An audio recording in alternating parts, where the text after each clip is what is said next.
اگر یہ دستور ہماری زندگی کے اندر آ جاتا تھا، اگر یہ کلام پاک کو ہم اپنا دستور اور آئین بنا لیتے تھے، دنیا کی ساری تہذیب ہماری بیکاری بن جاتی تھی، اور زندگی اور لائف کیسے جینا ہے وہ مسلمانوں سے رہبری حاصل کرتے۔ مگر آج ہمارا نوجوان کسی کرکٹر کے پیچھے بھاگ رہا ہے۔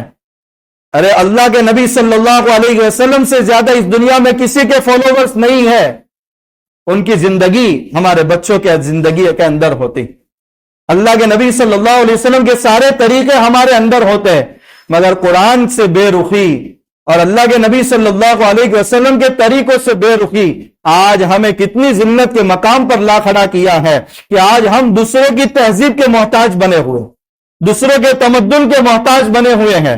لائف جینا تو کیسے؟ ہم ویسٹرن سویلائزیشن کو دیکھتے ہیں، ارے اسلامی تہذیب ہمارے پاس نہیں ہے، ہم اتنے بے غیرت ہو چکے ہیں، ہم تو باغیرت قوم ہے۔ اللہ نے ایسا دستور ہم کو دیا ہے جو قیامت تک اس سرزمین پر قائم ہو۔ اس تعلق سے ہم سب کو فکر مند ہونا ہے کہ انشاءاللہ یہاں 100% دین کی تعلیم کا انتظام ہو، ہمارے محلے کا کوئی بچہ دین کی تعلیم سے محروم نہ رہے۔ میرے بھائیو، ہم جس تعلیم کے پیچھے اپنے بچوں کا دین میں کم سے کم 8-10 گھنٹے لگاتے ہیں، ہمیں دونوں میدانوں میں آگے بڑھنے کی ضرورت ہے۔ ہم عصری تعلیم کے بالکل مخالف نہیں ہے، آج ہماری سیاست میں بھی نمائندگی نہ ہونے کی وجہ سے ہم بہت پیچھے جا رہے ہیں، ڈاکٹروں کی، پولیس کی آفیسر کی، IPS آفیسر کی کمی ہونے کی وجہ سے ہم مارے کھاتے جا رہے ہیں۔ دونوں میدانوں میں ہمیں آگے بڑھنا ہے، مگر دینداری کے ساتھ، ورنہ جس بچے کو پڑھانے میں آپ نے اپنی ساری زندگی کی جائیداد پوری کر دی، بیٹا امریکہ میں ہے، مگر جب باپ کا انتقال ہو رہا ہے تو وہ بیٹا فون کر کے کہہ رہا ہے اتنا بزی ہو کہ باپ کے جنازے میں شرکت کا ٹائم نہیں۔ وجہ اس کی یہ ہے، ایسے واقعات ہے۔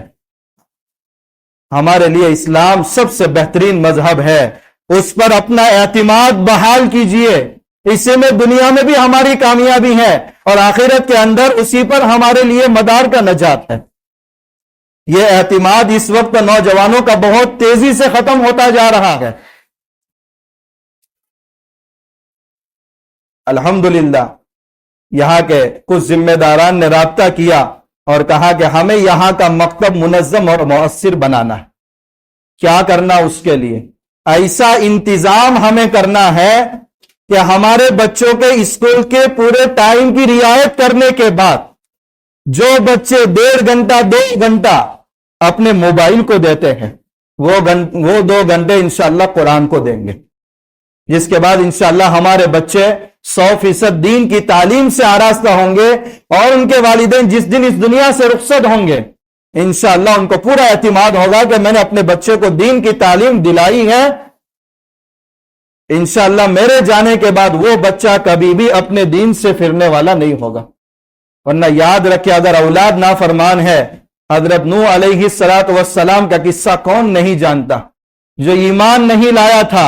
حضرت نوح علیہ السلام کشتی پر سوار ہونے کے بعد اللہ سے دعا کر رہے ہیں، الگ نوح علیہ السلام کا مقام کیا ہے، لیکن اس کے باوجود اللہ نے حضرت نوح علیہ السلام کے سامنے ہی ان کے بیٹے کو غرق کیا ہے، اور دعا کر رہے تھے تو اللہ تعالیٰ فرما رہے تھے فَلَا تَسْأَلْنِ مَا لَيْسَ لَكَ بِهِ عِلْمٌ، اس کے متعلق آپ دعا بھی نہ کریں۔ کل اگر قیامت کے دن اللہ نے ہمارے لیے فیصلہ جنت کا کیا اور ہماری اولاد بے دینی کا شکار ہو گئی تو ہمارا کیا حال ہوگا؟ اس لیے میرے بھائیوں، ہم اپنی اولاد کے حقوق کے بارے میں فکر مند ہو، ان کو دین کی تعلیم دلانا بہت ضروری ہے۔ ایک باپ اپنے بیٹے کی شکایت بغیر حضرت عمر رضی اللہ تعالیٰ عنہ کے پاس آیا اور آ کر کے کہنے لگا بیٹا میرا نافرمان ہے، تو حضرت نے فرمایا پہلے میں معاملے کی تحقیق کروں گا۔ بیٹے کو بلایا، بلانے کے بعد بیٹے سے کہا تیرا نام کیا ہے؟ تو اس بیٹے نے کہا کہ میرے والد نے میرا نام برا نام رکھا ہے اور مجھے میرے والد نے قرآن کی کوئی تعلیم نہیں دی ہے۔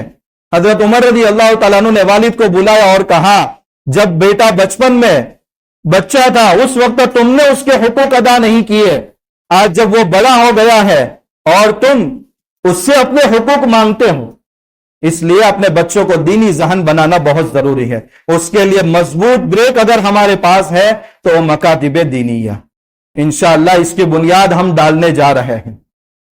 آپ تمام حضرات دعا کریں اور اس بات کی فکر کریں کہ اس میں میرا کیا تعاون ہو سکتا ہے. اللہ نے مجھے اچھی سمجھ دی ہے، میری سمجھ سے میرے سماج کو فائدہ ہونا.